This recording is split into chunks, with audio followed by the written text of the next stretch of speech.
You finally get a raise. Not a small one either, the kind that makes you feel like, okay, now things are going to change. So what do? You upgrade your lifestyle. Better apartment, better clothes, maybe a new car. You tell yourself, I earned this. And for a while, it feels good. But a few months later, you're right back where you started. Same stress, same financial pressure, same question in your head. Why does it still feel like I'm not getting ahead? If that sounds familiar, that's literally most people. You know, I spend way too much time thinking about the 7 things rich people stop buying after they reach $500,000. If you're someone who is stuck, stagnant, or worried about personal finance, make sure to hit the subscribe button and give this video a thumbs up if this helps you out. Here's the thing. People think getting rich is about what you buy, but in reality, it's about what you stop buying. And once someone crosses around $500,000 in net worth, something shifts, not just financially, but psychologically. They start playing a completely different game. Today, I'm going to break down 7 things rich people quietly stop spending money on, and why that's exactly what helps them keep growing their wealth. Number 1, status purchases. Let's start with the most obvious one, status. Clothes, watches, cars, brand names, things designed to signal success. Look, early on, this stuff is tempting because you want proof that you're progressing. But here's what most people don't realize. Status spending is a trap because it scales infinitely. There's always a nicer car, a more expensive watch, a higher level of impressing people. And the worst part?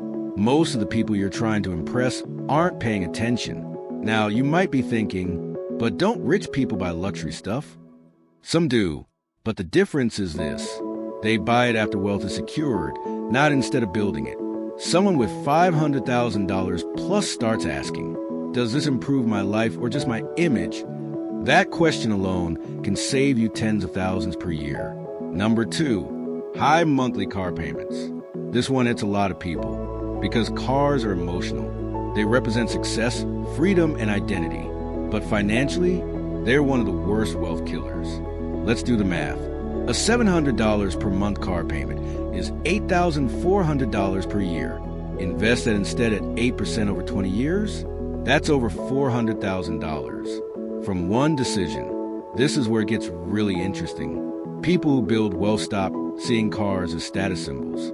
They see them as tools. Reliable, functional, efficient, because they understand something most people ignore. Every dollar tied up in a depreciating asset is a dollar not compounding. Number 3, constant upgrades. New phone every year. New furniture. New gadgets. Here's the thing. Upgrading feels like progress, but it's often just disguised consumption. Now, you might be thinking, what's wrong with improving your lifestyle? Nothing, if it's intentional. The problem is when it becomes automatic.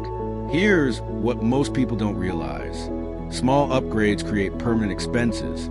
You don't just buy once, you commit to a higher standard of living. And that compounds in the wrong direction. People with $500,000 plus start asking, is this replacing something broken or just feeding boredom? That shift alone changes your financial trajectory. Number 4, expensive convenience. Food delivery. Ride sharing everywhere. Paying for speed instead of efficiency. Look, convenience isn't bad, but overused, it becomes expensive. Let's say you spend $20 extra per day on convenience. That's $600 per month.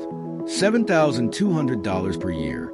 Invested over 20 years, that's over $350,000. This is where it gets really interesting. Wealthy people don't eliminate convenience. They become selective with it. They ask, is this saving me time I can use productively or just making me lazy? Because time saved without purpose is just money lost. Number 5, impulse purchases. This is the silent killer, not the big purchases.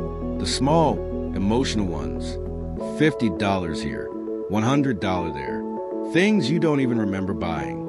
Here's what most people don't realize. Impulse spending isn't about money. It's about emotion, stress, boredom, reward. And companies know this. That's why everything is designed to be frictionless. One click, one tap, done. Now, someone building wealth develops a pause. No restriction, awareness. They start asking, would I still buy this if I had to wait 48 hours? That one question eliminates most unnecessary spending. Number 6, trying to look rich. This one is deeper than status purchases because it's identity-driven. Looking rich is expensive. Being rich is quiet. And here's the frustrating part. Social media makes it worse. You see people traveling constantly, wearing designer brands, living what looks like a perfect life. But what you don't see is debt, pressure, financial stress. This is where it gets really interesting. People with real wealth stop performing. They stop trying to prove something because they understand wealth is built in private, not displayed in public. Number 7, things that don't buy freedom. This is the biggest shift of all. At $500,000, people stop asking, can I afford this? And start asking, does this move me closer to freedom? Because that's the real goal. Not stuff, not status. Freedom, the ability to choose how you spend your time, walk away from things you don't enjoy, lie without constant financial pressure. So they prioritize investments, assets, skills, income streams, and deprioritize everything else. Look, none of these changes are dramatic. No one wakes up at $500,000 and suddenly becomes a completely different person. It's gradual, it's subtle, but it's consistent. And over time, it compounds. Just like money, here's what most people don't realize. The difference between someone stuck financially and someone building wealth isn't income. It's behavior. 2 people can earn the same amount. One builds wealth, the other doesn't. Why? Because one prioritizes future value, and the other prioritizes present comfort. If you take anything from this video, let it be this. Wealth isn't just about earning more. It's about spending differently, more intentionally, more strategically, more patiently. So here's a simple challenge for you. Pick just one of these things and cut it back this month. Just one, because small changes, repeated consistently, lead to massive results over time.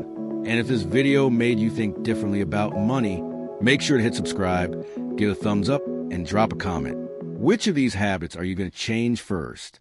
Because once you stop leaking money, that's when you finally start building real wealth.